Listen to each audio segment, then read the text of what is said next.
Hi guys, so today I am here with a review of the Coastal Scents Revealed 3 palette for you all. I was sent this palette. They actually sent it to me the day before the palette released, which was March 6th. This is the day the palette released, and they sent it to me the 5th. I actually got it the 5th.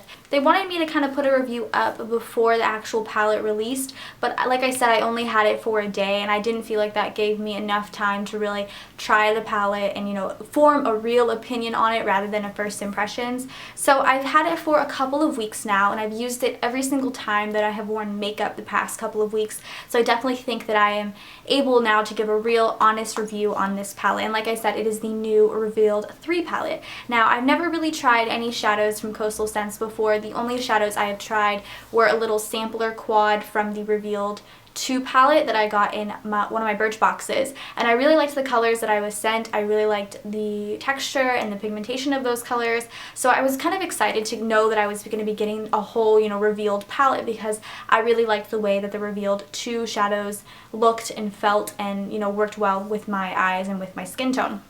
So yeah, so I was really excited to get this palette, and yeah, so I'll give you guys my first initial thoughts on the packaging. So it came in this box right here, which looks exactly like the palette. The back looks like this. You can see all of the colors. It comes with 20 eyeshadow colors. This is what the actual packaging looks like. It's a very slim palette. It's super slim. My pinkies are so tiny, and it's like the size of my pinky. It's a really slim palette. It has a really good magnetic closure. So if you wanted to travel with this, I think it's a really good size because, it is so small. It has a really tight magnetic closure, so it's not just going to open while you're traveling, and it's really nice. So this is what the inside looks like. I still have the little paper thing. I don't know why. But this is what the inside looks like. It says Revealed 3 on the top, and then these are all of the shades. As you can see, there's a few neutrals, but this is mostly a purples and pinks palette.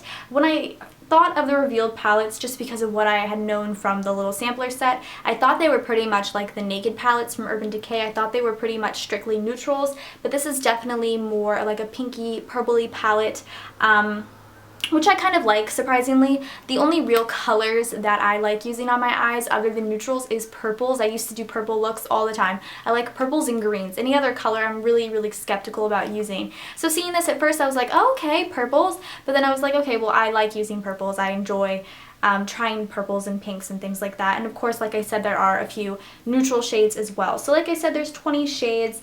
I think you actually get quite a bit of product.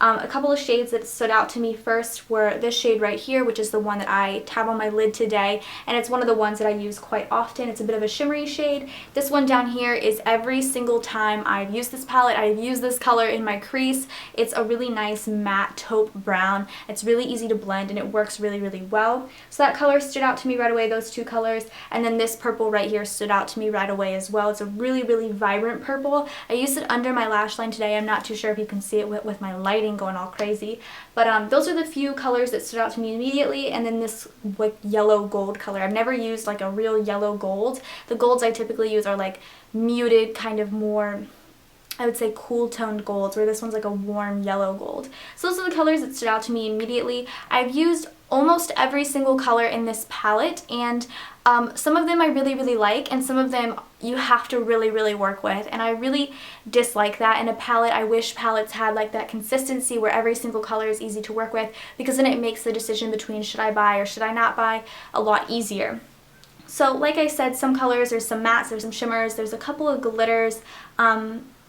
Yeah, it's kind of all around a little different. Some of the mattes are really nice. For example, this matte, and then the matte I was talking about down here. Really easy to work with, really easy to blend, but some of them are a little bit chalky. This one right here is a little chalky to me.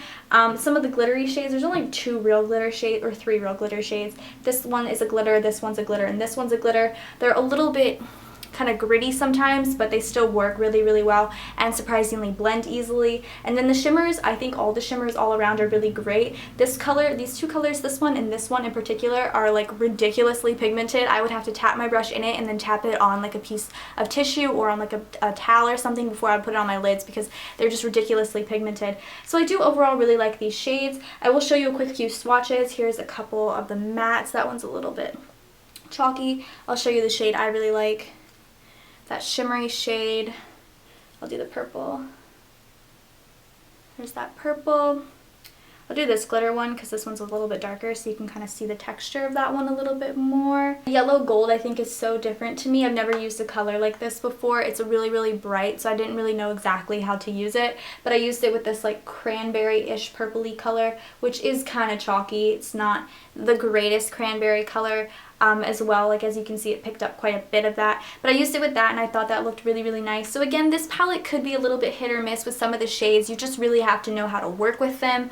Again, this color down here is literally the standout color in my opinion, just because it was so easy to blend, and it's one of the colors that I've used every single time and I really like it. Overall, I think if you really like purples and pinks and you really like trying new palettes, especially from Coastal Scents, I think this would be a go. If you're not too much into the purples or pinks, I would stay away from it just because there's only a few neutrals and you're not really going to touch any of the other colors, so I don't think it would be, you know, worth your money. Overall, I like this palette. I'm definitely going to put it to good use because I can really work with the shades and I do really like them. But yeah, that's kind of how I feel about the Coastal Scents Reveal 3 palette. I would say out of 10, I would give it probably about a 6, just because the colors aren't super neutral, which is what I was expecting, so that's kind of like on my part, and then some of the shades are kind of hard to work with, but you can work with them, so that's kind of what I'm saying. So that is it for my review of the Coastal Scents Reveal 3 palette. I hope you guys enjoyed this video. Go ahead and subscribe to me if you're not already, and I will see you guys in my next video. Bye guys!